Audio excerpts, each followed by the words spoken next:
All right, we're gonna try something new today. Coming to you live from my house, and I haven't had a whole lot of time to fly because we have a new addition to the family. My wife and I just welcomed a baby boy 2 weeks ago, and he's been sort of consuming our time, and there's not much time for anything else. So I wanted to make a quick video.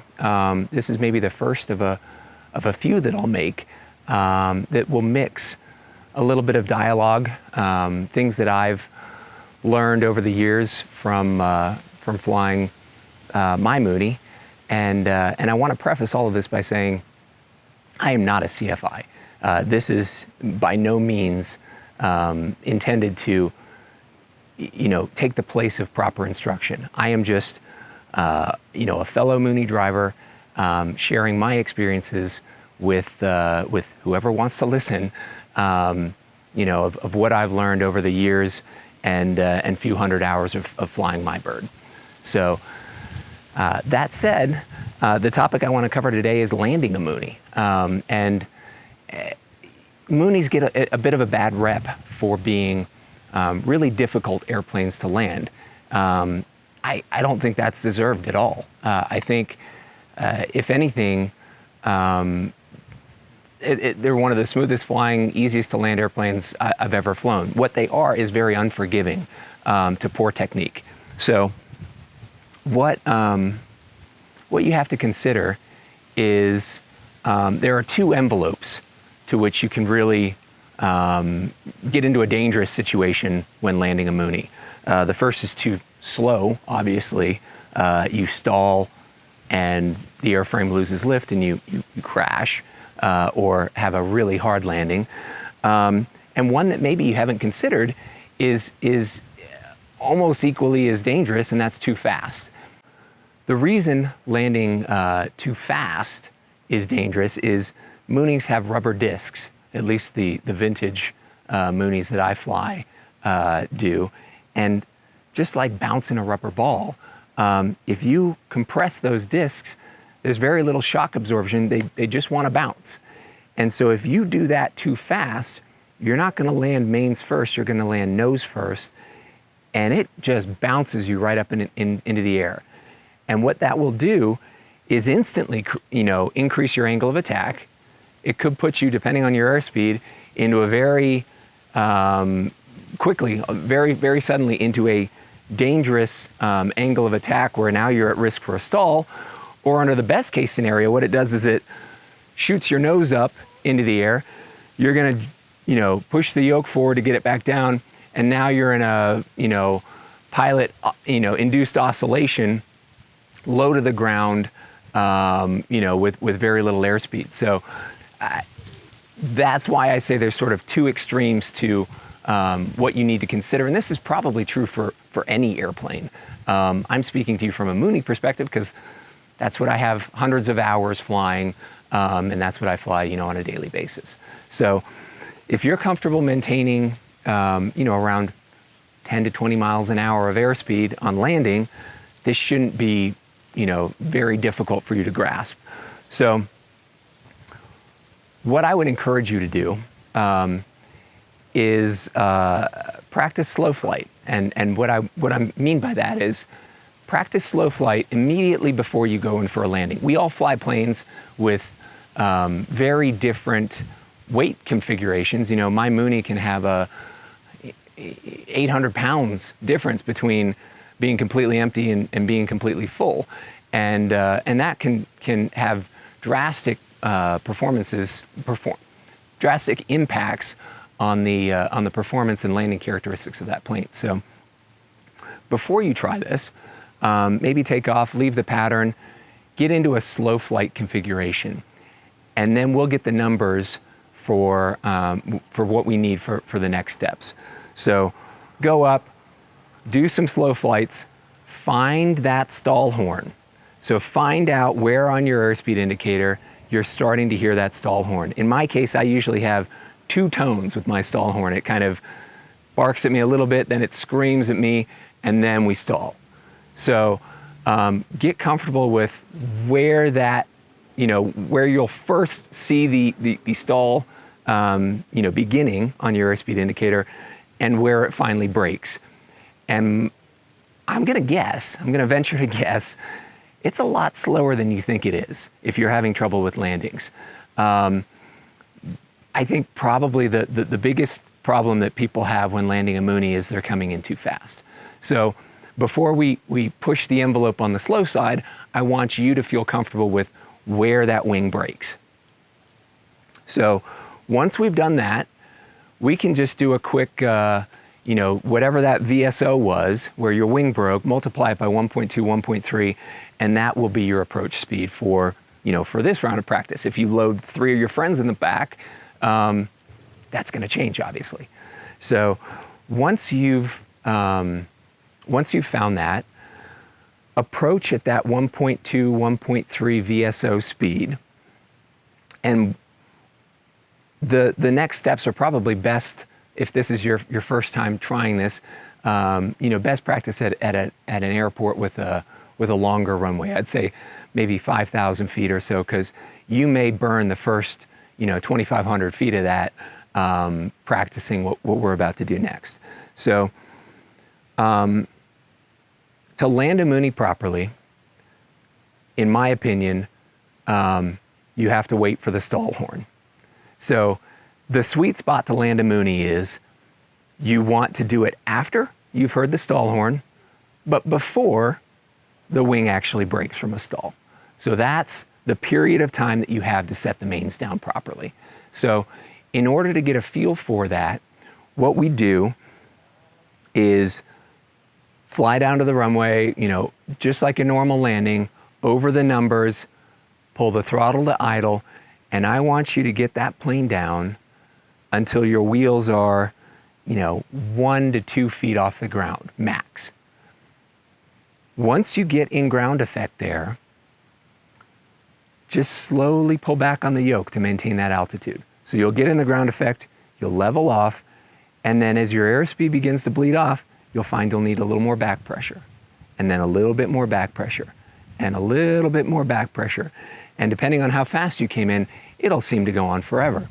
But what we want to do is keep the mains off the ground until we hear that stall horn.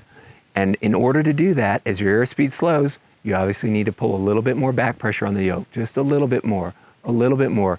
Your angle of attack will begin to increase, and then increase a little bit more. And you should just be a foot off the ground at this point. As soon as you hear that stall horn, you don't have to pull back anymore. Just leave the yoke where it was, and you'll have a nice touchdown on your mains, and then slowly ease it forward to bring the nose wheel down.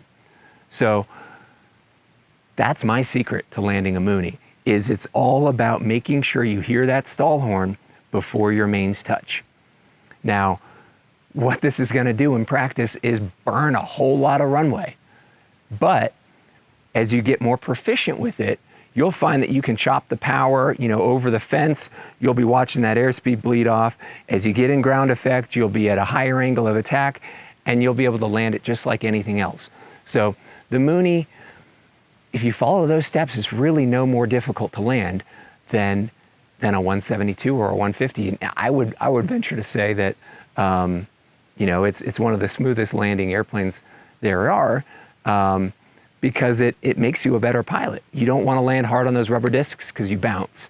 And if you just get it within a foot of the ground, even if you pull it all the way back and you stall it, you're just going to slap those wheels on the ground.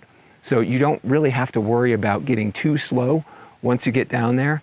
This is easiest. You'll find it's easiest with full flaps or a heavy plane, because you'll bleed off that airspeed faster. The lighter you are, the longer you're going to float, and the slower you better be on that approach. So what we'll do is we'll jump in the plane, and I'll kind of run through these in actuality. But I wanted to at least have a quick intro as to how I land a Mooney and what I what I do for my landings. All right, so we're going to practice what we preach here. We just departed Longmont. I'm going to head just to the north of the airport here, maybe 5 miles. There's a practice area that's kind of what they call it for all the student traffic. Climb to about 2,000 feet AGL, and we'll practice some slow flight here just for a second to get our VSO. I'm pretty light today. I'm by myself, about half tanks. So, my VSO is going to be pretty low compared to maybe what we'll see on the white arc. So that's the key thing to remember is that, you can't fly by the numbers all the time. If I had an angle of attack indicator, that would be fantastic, but I don't. What we're essentially doing is finding our appropriate angle of attack the old-fashioned way prior to going in for a landing.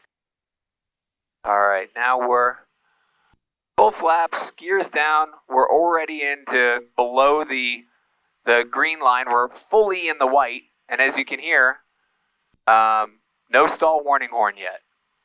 So now we're fully out of the white, still no stall warning horn. We're 100% in the red now. So what does that tell you? If you were thinking that the red line was where you were going to lose your lift, we haven't even begun. There we are. Now we're just starting to hear the stall warning horn at 58 miles an hour. This is miles an hour, my tape here right now. So now I'm starting to feel a little left wing brake. Going to add some right rudder there. 56, 57 is where it's buffering. So that is pretty darn slow. Flaps are going to come up. Gear will come up. I'll lower the nose and we'll just dive back around into the pattern here. So 57, probably slower than you might imagine. 57 miles an hour. Longmont traffic, Mooney 6-4 uniforms. 3 to the north, we'll enter a 45 left downwind for 1-1, Longmont. With that piece, bit of information, we can multiply that by 1.2, 1.3 as we kind of discussed, and our approach speed shouldn't be any more than 70, we'll see what happens as we get closer to the ground. I'll pull the power back, and then we'll just hold that off as long as we can until we hear that stall horn before we come in for a landing. Now, if I were heavier, obviously that number would increase. So that's why it's sort of important to either reference the POH, or in my opinion, it's better to go up there and actually find where that number is. Find it yourself. Longmont traffic, Mooney 6-4 uniform, midfield downwind 1-1, full stop.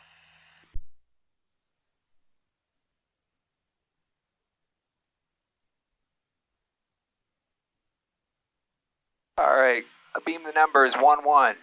Gear comes down. Below 100 miles an hour, start pumping the flaps.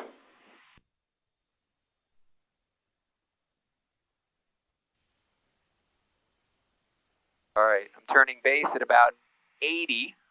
We know that my final approach speed is going to be around 70.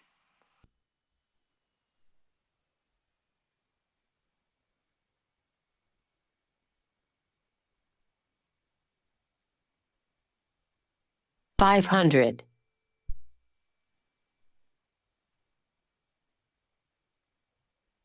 Longmont traffic, Mooney 6-4 uniform, 1 mile final, 1-1 full stop.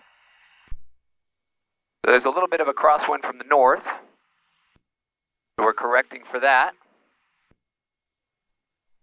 Lining up on final here. Looking for about 70 now. There it is.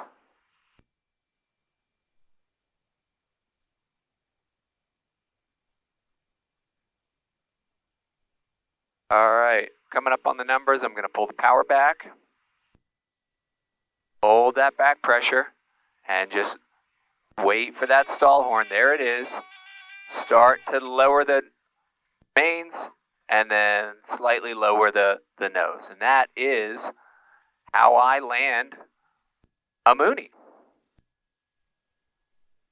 So always wait for that stall horn before you touch your mains down. And try to get them down before the wing actually breaks. But either way, you should be so close to the ground at that point in time that even if the wing loses lift entirely, it'll just squat you down on the runway. Longmont traffic, Mooney 6-4 uniform, clear at Alpha 2. So those are my recommendations. I hope they help you, and I hope this video was useful. Again, I'll start a couple of these just quick videos as to things I've learned over the years by flying, hundreds of hours in Man+Mooney, and I hope it helped you. Thank you.